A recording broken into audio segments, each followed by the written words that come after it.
Welcome. It is 4 o'clock on Friday. I hope you're off to a great start to your weekend. This is Kevin Allen, and we're here with MyStartup.Live on the Applebox Network.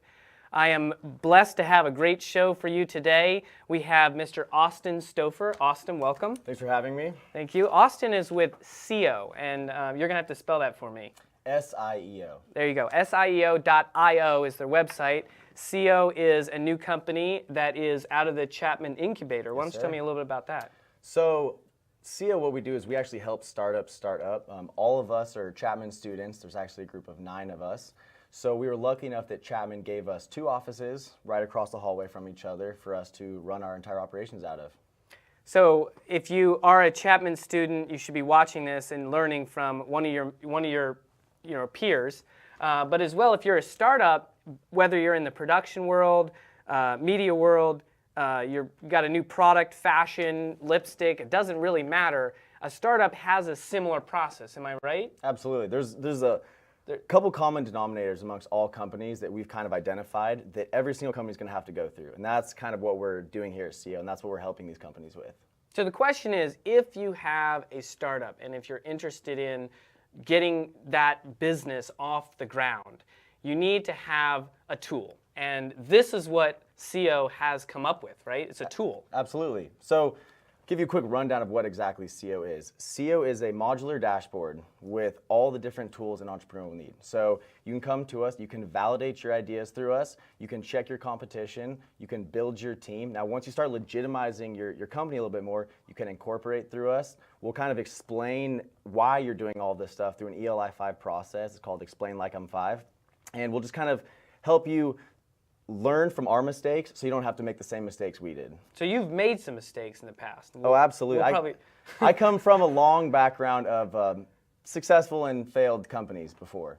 To give you a little background about myself, started my first company when I was 8 years old. I monopolized 8 years old. Yeah, monopolized the snow cone industry. There's some kids that are still like playing on games at 8 years old, right? No, I took my birthday money and I actually went and bought a snow cone machine, put it on a wagon, and I wheeled it all around my neighborhood and went to all the different pools, and I actually started landing bigger gigs, 4th of July parties, Halloween parties. What did you call this business? I didn't really have a name for it, I guess there's Austin Snow Cones. Austin Snow Cones. Yeah. So that's kind of where I got started, and then that just kind of threw me into this trend of just wanting to always start my own business. Did you make money with Austin Snow Cones? I made a ton. Yeah, actually. I mean, I remember I was getting checks for like $100, $200. As an 8-year-old, I could buy a ton of G.I. Joes. So it was fun, and that's kind of what got me thinking at a young age, and I just followed that path. So you've been an entrepreneur. I mean, we always like to ask the question, when did you cut that entrepreneurial bug at 8 years old? Yeah, I'll attribute a lot of that to my family. My dad and my stepdad, both very serial entrepreneurs. And I've done everything from snow cone machines to boat washing to design consultancy, and then that's kind of the company that segued into Siëo. What is Siëo?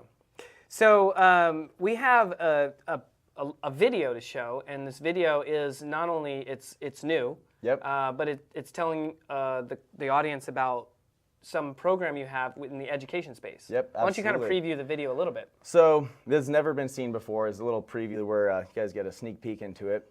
Basically what we want to do is we want to inspire entrepreneurship. And there's this growing trend of entrepreneurship in the country. There's all these young kids with amazing ideas. They just don't know how to execute on them. If you have an app idea, it just seems like some big daunting task to actually bring it to market. What we actually did is we partnered with Orange High School, and we taught a semester-long entrepreneurship class with these kids. And we wanted to take a different approach to it. We didn't just go in there and teach them about business plans and the stereotypical entrepreneurship class. We actually went in there, went through ideation, kind of taught them how to think like an entrepreneur, to see solutions instead of just accepting problems.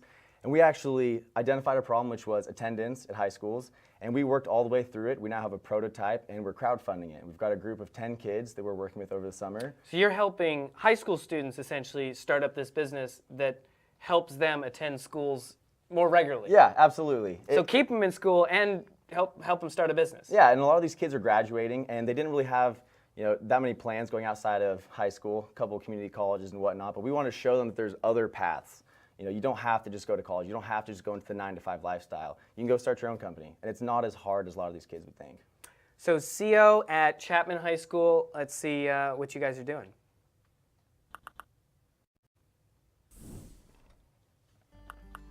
has just brought in a totally real life, hands-on, exciting, collaborative effort to bring entrepreneurship into these kids' hands. I believe that this will be life-changing for many of my students. I can't even begin to say how excited I am about what we've done here this year.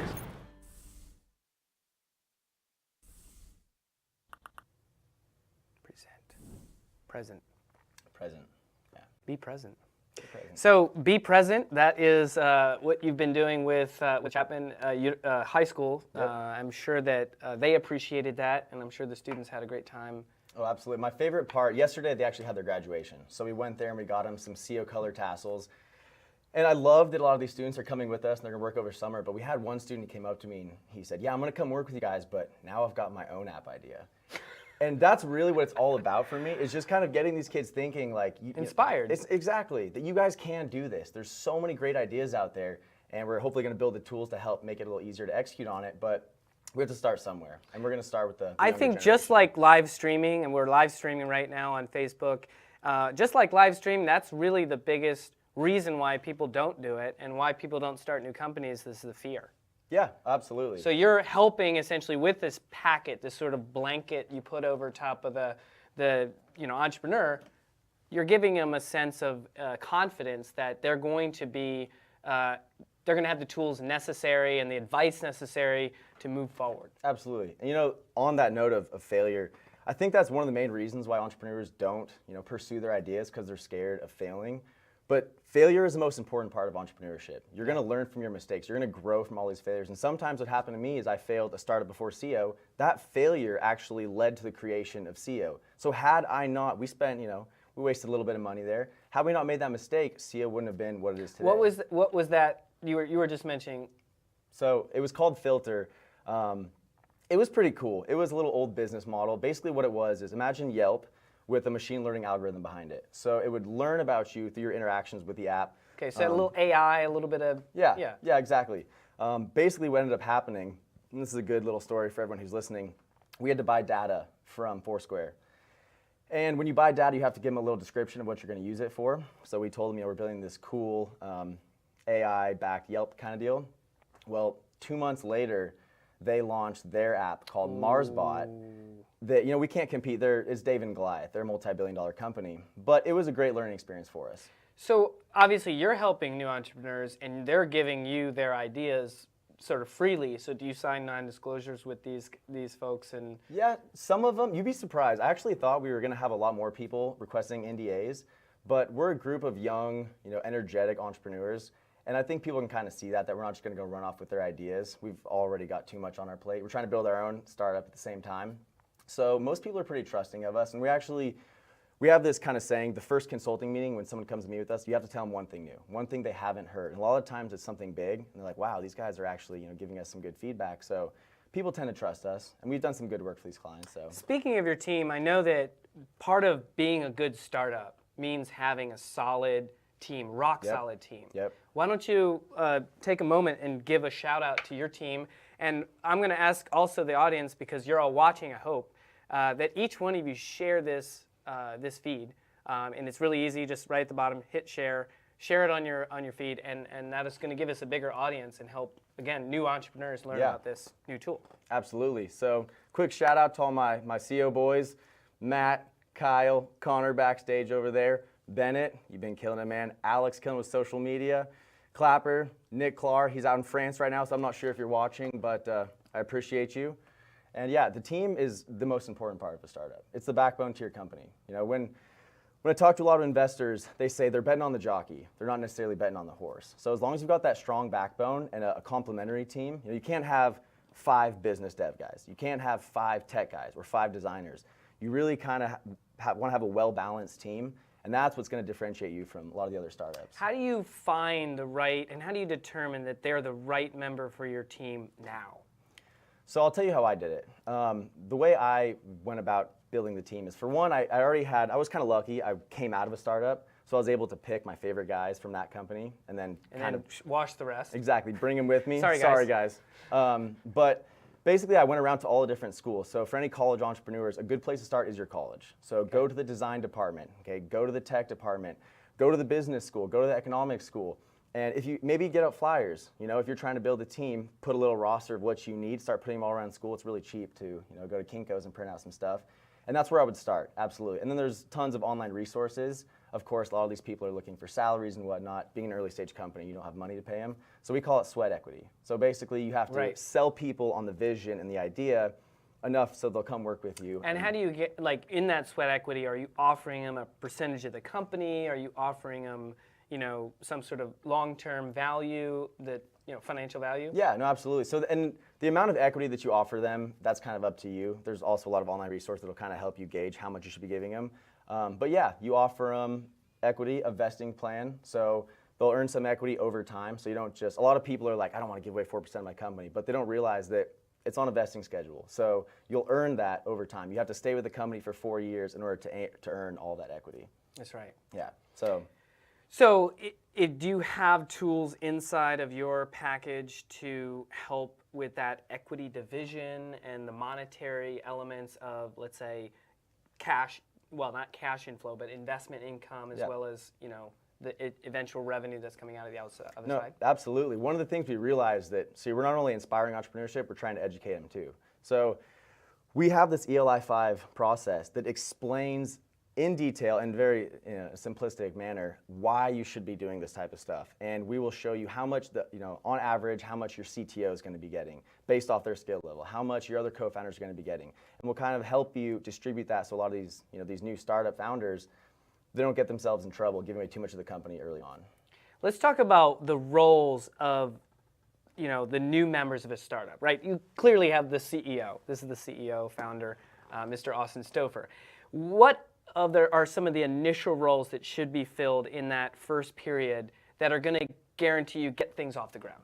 So the number one piece of advice that I would give any new entrepreneur is basically go get a designer. Okay, you have to get a designer first because they're who's going to bring your idea to life. When I first walked away from Filter and started coming up with the ideas for Siëo, I grabbed my best friends, Matt, and I said, dude, we have to do this together. I need your help to kind of turn this idea that was on Microsoft documents into a nice pitch deck. And then what I was able to do once we had this little mini pitch deck is I was able to use that to bring on other team members. So having a designer early on in your company is crucial, in my opinion, because it's hard to sell a Unless vision. you're the designer that Exactly, yeah. And if you're a designer, you kill two birds with one stone. But it really kind of helps. It's hard to sell someone on a vision, and it's even harder to sell it on it if there's nothing backing it. Sure.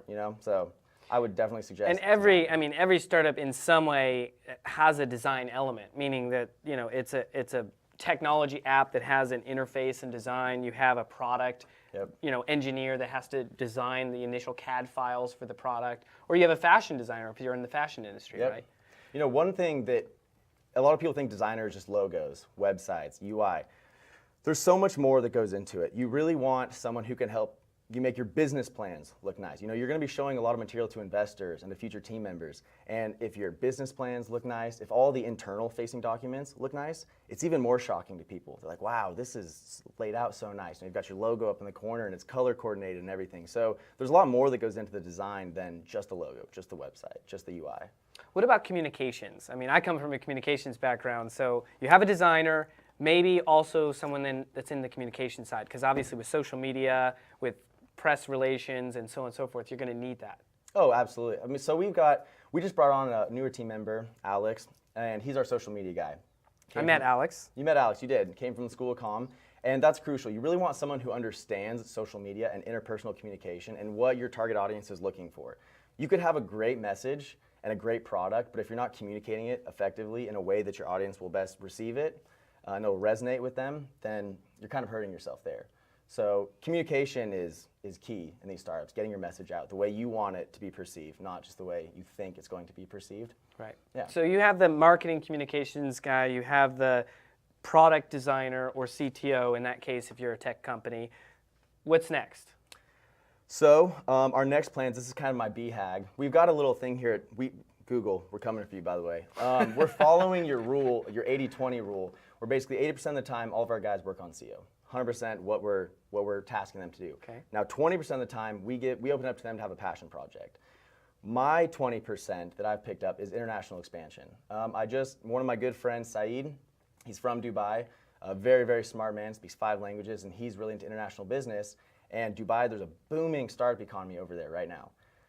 So I figured, right now we're kind of a small fish in a big pond. Let's go be a big fish over in a small pond. And so what's I next? don't know if I call Dubai small, but I Well, get your in the point. startup, yeah, I get in your the point. startup Of course, economy, of course. it's relatively new over there, and the government's subsidizing a bunch of companies. There you go. So that's what's next for us. I mean, given there's a lot of things, we're still releasing tech, but my 20 is going to be working with Saeed and getting us into Dubai, hopefully by the end of the summer, just for some of our consulting clients. So not a huge move yet, but at least I want to see Siëo go international by the end of the summer. Well, and that's actually a great point, and I want to thank you for bringing that point up, is not only expansion, but having a perspective, a big picture perspective. A lot of startups, have an idea of where they want to go find their customers, and they look really small. They look at just their region, they look at just their county, they look at even just their state, and they don't see that there's a whole world out there that they could also be attracting customers from. So I think what you need to do is really think big. Absolutely. From the start. Yep. Think, how big can this possibly go first? Yep. It's always good to start with like a 10-year plan. Right. You've got milestones. Obviously, you have to focus in early on. A big pitfall of a lot of startups is that they think too big and they get lost. They get too distracted. It's just the shotgun effect. So it's good to have those goals and to set some milestones for them, and that kind of helps you strategize on how you're going to best reach these milestones without getting distracted. Because as all serial entrepreneurs know, it's really easy to get distracted. Yeah. You see one other idea and like, oh, let's go do that now. So it's good to have those 10-year plans laid out, and don't think small. The world is yours. So there's a bunch of startup economies. Estonia, I don't know if you're aware of this, but Estonia, there's a booming startup economy right now. I know France just passed a ton of legislation where they're trying to incentivize people to go to France to start their own businesses. So they're giving out money. They're giving out grants to people. So don't think small. Don't be scared to go do a bunch of Googling and see what's going on outside of just your little bubble. Well, that's a great point also for MyStartup.Live, because we are obviously broadcast on the internet, on Facebook Live. So we do have a global audience, and I hope that when you meet some folks over there, you want to share the show, share the idea, share the concept. I might be interviewing some folks from Dubai in 3 months. Who knows? So I'm thinking big, certainly for this show. You're thinking big. You've been thinking about entrepreneurship since you were 8. Yep. And I don't even want to ask how old you are, but you're young still. Getting there. So tell us about Siëo, what you're providing, what's your product that you're selling today, and then what's coming up for Siëo in the near future? Okay, so we're currently building our tech right now. So until that's developed, we've actually got something called Siëo Spark, where we actually work with a company. So some people come to us with just an idea. Like we were just talking before this, you said you got some ideas. Some people say, hey, I've got this idea for an app, and I want to build this. Or they already have the app, and they need some help with their UI. That's kind of our consulting leg of Siëo. What I'm really excited to introduce pretty soon in the next couple of months is that we are going to be releasing something called Sentinel, which is a market research competitor watch list tool, which will basically help you validate your idea, find your competitor. So you would come to us, you would type in your features of what your app's going to do. Say it's an on-demand laundry service. We'll not only find your competitors, we'll test them on their similarity, so how similar they are to your company, on the strength, so how many employees they have, their latest funding round, how big and bad they are, or if they're not bad at all. And then the really cool part is we'll test the public sentiment surrounding it. So we'll actually tell you what the public thinks of your competitors. And then you get to follow them. So you'll receive real-time updates. Say the whole Delta, was it Delta? They beat up the person on the plane? United. One of those. United. Okay, United. That's okay. Sorry, Delta. But something like that, there would be a huge sentiment shift, and that's a prime opportunity for, say, marketing. Right. So there was a lot of the other airlines that were now playing off that and saying, we won't beat you up with our ticket prices or whatnot. So there's a lot of cool things that you'll be able to do when you're more closely watching your competitors. So in other words, you can learn a lot from your competitor in an early stage that can give you a competitive advantage because you're going straight after their pitfalls and their negative points and their misses, essentially. And one thing that I've realized too is that a lot of entrepreneurs, they fall in love with their idea, and they love it so much that they don't want to do the research to find out that someone else is already doing it. And I've seen this happen quite a few times, and they're month 3, 4, 5, and they've poured all this money into it only to find out that there's someone out there already doing it. So we're kind of trying to help curb that and put an end to this so people can find their competitors early on, which will allow them to pivot if they need to.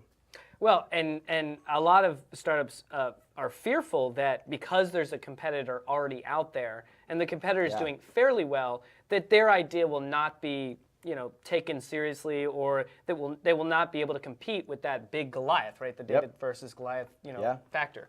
Well, it's quite simple. I mean, I like to give this story. We talk about Google. Yahoo was really the first search engine. We all know this. I mean, AOL had keywords, but Yahoo was the first search engine. And 3 days ago, Yahoo closed their sale of the entire business to Verizon for $4 billion. Now, that seems like a big, huge number. But what's the market valuation of Google right now? Oh, I don't even know. It's over $500 million. Oh my gosh, yeah. So $500 million versus $4 billion. I want to know who's who would go for that pony, right? Yeah. And Google was a small player. Yeah. So they just came up with a path that was theirs, and they owned it, and they played off the weaknesses of their competitor. Yeah, you just need to find a point of differentiation. There's a lot of times where your competitor's targeting a different audience, or their price point is too high, and you have to kind of realize how you can differentiate your company from theirs, and don't be scared of trying it.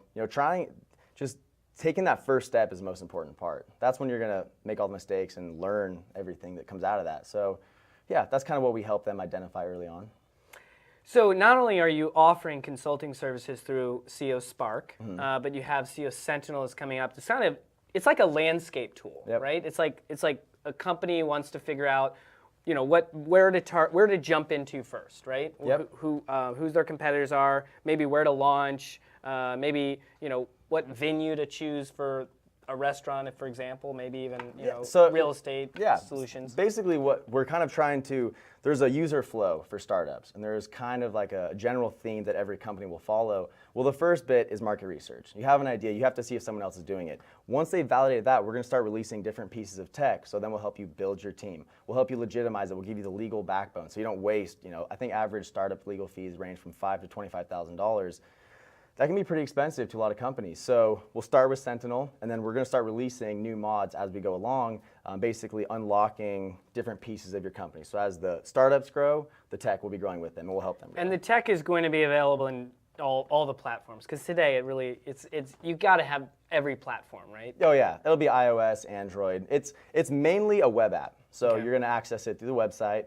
And then you do have your phone, which is kind of like a mobile equity bank account, so you can keep track of your business while you're on the go. We call it an office in your pocket, basically. Right. So essentially, you can start up a business right from your phone. That's what we're shooting for. So that's long term. This is part of the 10-year plan. Eventually, when we first launch, we're not going to have a lot of the incorporation, a lot of that stuff on the mobile. But eventually, we're shooting to have, if a homeless person can get their hands on a phone and connect to Wi-Fi, they can actually build their company, because there will be a free version of it too. So it's a freemium model. We'll have restricted mods for free users. So eventually you're going to be able to start your entire business and run it just on your phone. And you become essentially a trusted business partner in that you're providing a service and you're adding new modules as the businesses need. Yeah. As you receive requests and you have feedback, you're going to add more and more that they're asking for. Absolutely. One of the most important parts of when you're releasing tech is basically that you want to listen to your user feedback. You want to listen to what these people are saying, if they have any issues, if they need something else, and that's going to kind of help sculpt